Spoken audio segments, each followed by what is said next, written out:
Nakon bezbroj tužnih priča iz Ukrajine, napokon jedna s pozitivnim predznakom. Naš kolega Tomislav Rata je bio u Ukrajini, pa pogledajte što je zabilježio. Da je ronjenje odlična aktivnost za resocijalizaciju ratnih vojnih invalida, to već godinama dokazuju članovi ronilačkog kluba HRVI Nemo Adriatic. Bogato poslijeratno iskustvo u pilot projektu pokrenutom lani u Istri podijelili su s ukrajinskim braniteljima. Mali projekt doveo je danas do međudržavne suradnje. Ovdje u gradu Lavovu započela je druga faza projekta resocijalizacije ukrajinskih stradalih branitelja. Okupljeni hrvatski tim ciljanim će aktivnostima po preporuci psihologa u idućih nekoliko mjeseci ispuniti svakodnevnicu heroja koji su u ovome ratu dali ono najvrednije. U razrušenoj zemlji, napačenim ljudima, uz ronioce kluba hrvatskih ratnih vojnih invalida Nemo Adriatic, ruku su pružili i grad Lavov i Hrvatsko ministarstvo vanjskih poslova. Cilj samog projekta resocijalizacije ukrajinskih branitelja je prijenos znanja i iskustva hrvatskih stručnjaka, hrvatskih branitelja, instruktora ronjenja te psihologa za što bolju resocijalizaciju i oporavak ukrajinskih branitelja, a ujedno i povezivanje hrvatskih i ukrajinskih udruga civilnog društva. Prvi koraci u smjeru oporavka lakši su na 4 nego na 2 noge. Ne može se složiti takva mašina ni u fitness studiju koja bi tako kompleksno uticala na njegovo zdravlje. Njihov nervni sistem veoma dobro napreduje ako oni jašu, jer to je stimulacija fizičko i psihičko. Odlično je ovo jer se moraš povezati sa svojim konjem i ta veza je za mene blagotvorna, opuštajuća. Uz brojne aktivnosti poput terapijskog jahanja i veslanja, upravo je ronjenje najbolje za njihov oporavak. A to je samo jedan od segmenata u samoj resocijalizaciji. Mi smo resocijalizaciju osmislili na način da imamo 3 stupa. Jedan stup su aktivnosti, drugi stup su osobna iskustva koja prenašamo ukrajinskim braniteljima i treći stup je rad profesionalaca, psihologa, psihijatara sa tim ljudima. Da se vratim na ronjenje. Voda je jedan novi medij za njih. Masa tih dečki s kojima mi sad radimo je bez ruku i bez nogu.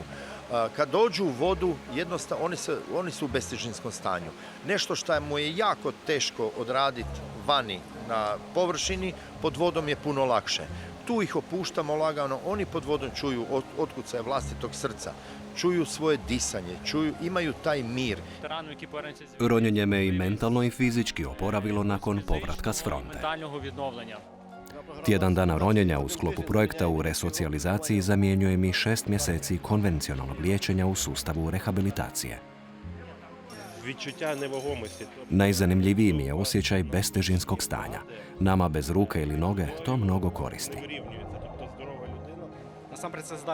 Sviđa mi se pod vodom. Stanje kontrole, discipline, mogu izvoditi ono što izvan vode ne mogu. Već od samog početka rezultatima su zadovoljni i ponosni i polaznici i njihovi instruktori.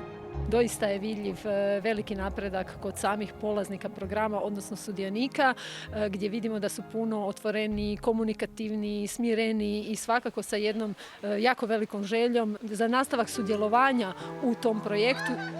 Ravnopravan partner u ovom projektu je fondacija Unbroken, svojevrstan rehabilitacijski ekosustav od kojega su inače skupe proteze svi dobili potpuno besplatno. Unbroken je ekosustav povezanih projekata kojima pomažemo onima koji su preživjeli ratne strahote. Gotovo 300 boraca dobilo je protezu u sklopu našeg programa, ali zbrinuli smo više od 16.000 ljudi od početka rata. Sve se financira državnim novcem i donacijama. Kao vojnik i veteran, mislim da je najvažniji osjećaj da smo mi i dalje potrebni i korisni društvu i da to i drugi tako vide.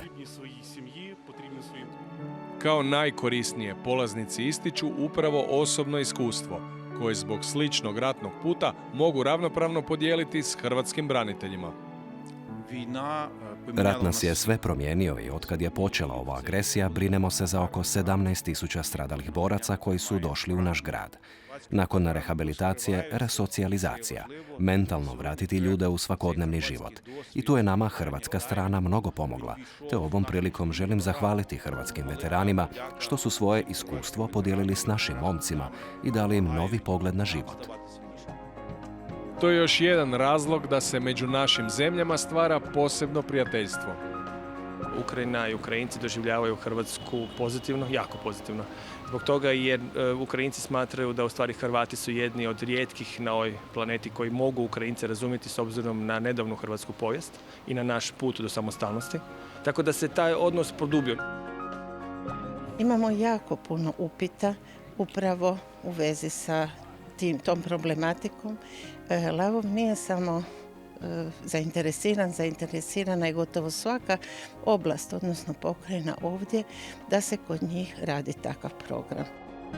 Tako je mala ideja narasla u stup nade za one koji su mislili da budućnosti više nemaju.